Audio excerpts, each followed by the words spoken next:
উপপাদ্যের প্রয়োগ যদি করতে যাও তাহলে যে মূল বিষয়গুলো এগুলা ভালো করে জানতে হবে। ধরো তুমি জেনেছো একটা বৃত্তের কেন্দ্র থেকে স্পর্শক থাকলে স্পর্শ বিন্দুতে লম্ব হয়, তাই তো? একটা বৃত্তের স্পর্শ দুটি সমান হয়, সমরেখ হয়, তাই না? আমরা এটা জেনেছি। এটুক যদি মনে রাখতে না পারে এগুলো, তাহলে এইগুলোই আমি অন্য উপপাদ্য লাগাবো আর কি। কিন্তু আমি এইগুলাই ভুলে যাও মেন উপপাদ্য ব্যাপারটা, তাহলে প্রয়োগ কমন ছাড়া গতি নেই। শুধু কি এগুলাই নাকি, আরও আছে। দেখো, মনে করো দুটি বাহু সমান্তরাল, ছেদক থাকলে নিশ্চয়ই একান্তর কোণ সমান হয়, অনুরূপ কোণ সমান হয়, এখানে বিপরীত কোণ সমান হয়। দুটা ত্রিভুজের ক্ষেত্রে এই দুটো বাহু মধ্যবিন্দু থাকলে এটার সঙ্গে এটা কি হয়, সমান্তরাল হয়, আর এটা এর অর্ধেক হয়। এছাড়া সর্বসমতা টর্বসমতা অনেক কিছু ব্যাপার আছে।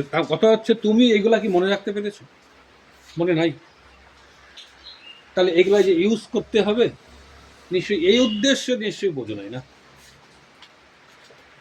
তো অনেক সময় মনে হয় না যে এত মনে রাখবো কেমন করে, না অ্যাকচুয়ালি তুমি যখন সচেতন হবে জীবন সম্পর্কে, আমাকে বড় হতে হবে, ভালো রেজাল্ট করতে হবে, তখন ঠিকই সচেতন মন মনে রাখবে।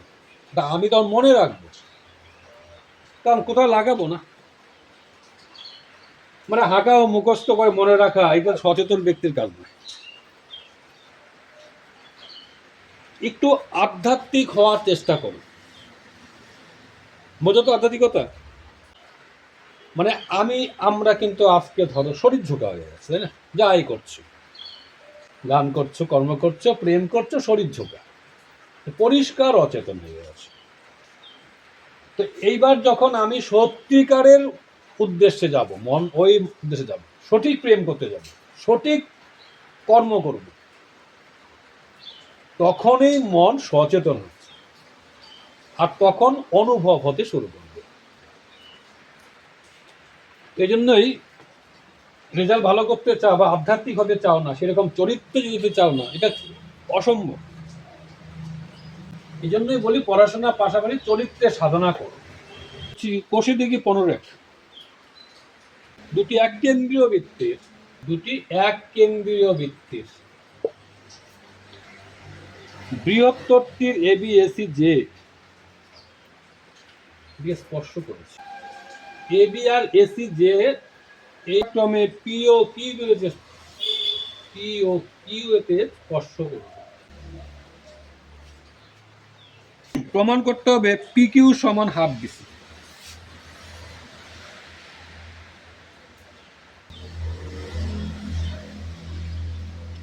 এটা হচ্ছে প্রামাণ্য।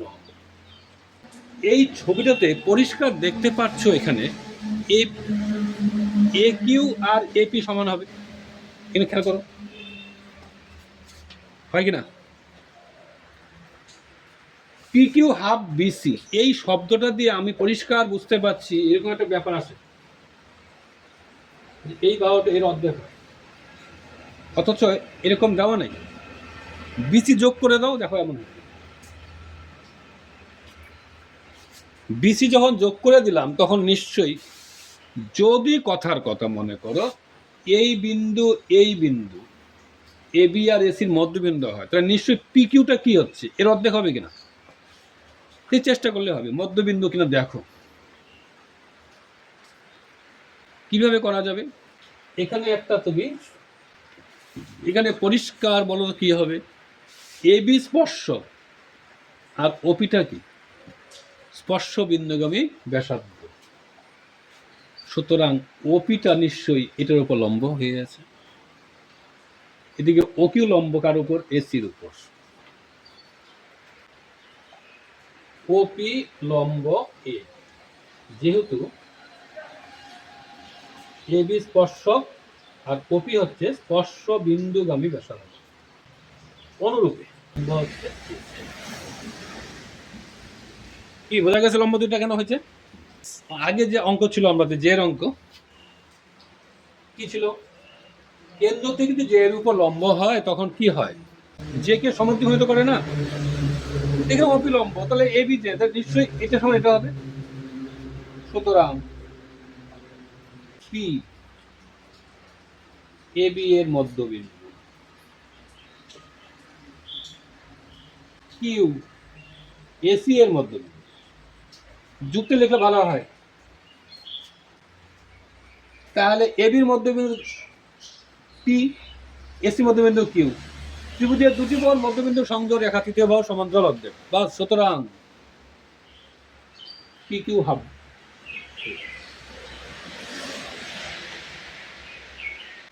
এইটা বইয়ে বুঝে যাবে।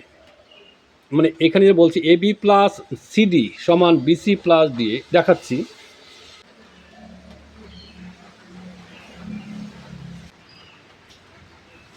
এখানে এই বাহু সমান হয়, দেখো এগুলোতে এস আর নিশ্চয়ই এপি সমান। একটা যুক্তি দেখাই, এস ও এপি স্পর্শক, সুতরাং এস সমান এখানে এটা সমান এটা হবে টিবি সমান জি কিউ। আমার যেহেতু প্রমাণ করতে বলছে এ বি প্লাস সিডি, চলো এটা A B plus CD. A B বলতে দেখো এই যে এ বি নিশ্চয়ই এটা প্লাস এটা না, দিতে পারবো না এখন। এপি প্লাস পি, সিডি মানে কি সিডি, সি আর প্লাস আর।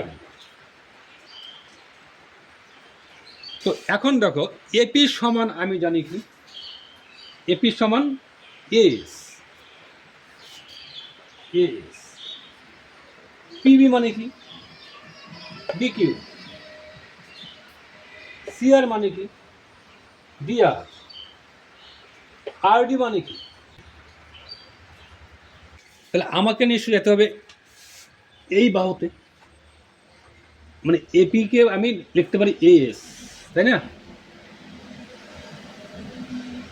পিবি, পিবি থেকে আমি চলে যাব এইটাতে বিকিউ, সিআর এখানে আছে বিসিতে আছে, আমি নিয়ে নেব কিউসি, আরডি দেখতে যাব এইচডি। এখন যোগ করা হয়েছে এ এস প্লাস এই দুটো একখানে আনো,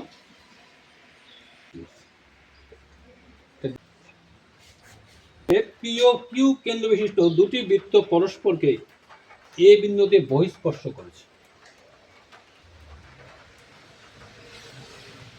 তারপরে বলছে বৃত্তের সরল সাধারণ স্পর্শ,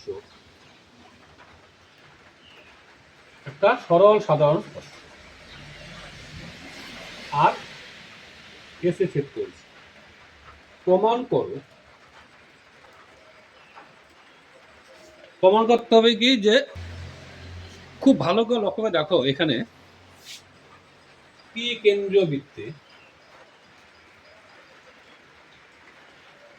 টি আর সমান টি, মানে এরকম আছে দেখো, এটা সমান হয়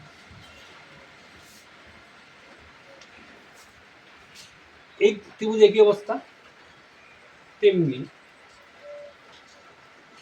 টি এস সমান টি এ। তাহলে টি এ সমান টি আর আবার টি এ সমান টি এস, মানে এটার সাথে এটা সমান, এটা এটা সমান, নিশ্চয়ই এটা সমান হবে। সুতরাং আর টি সমান সমান টি এস। যাব এটাকে 90 ডিগ্রি করা যায়।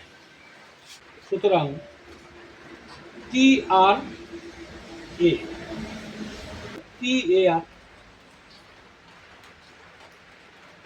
তাই না। আবার আবার নিশ্চয়ই এখানে এই গুণ সমান হবে, কোন টি এস এ সমান টি এ এস।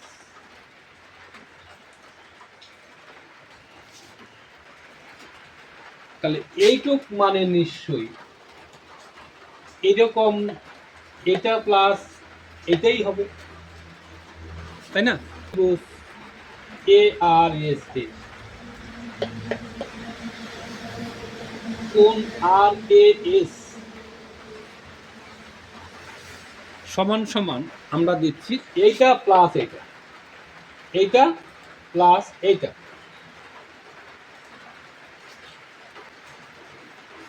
এই দুটো মানে কি? এটা মানে এইটা, এটা মানে এইটা। এ আর টি প্লাস এ এস,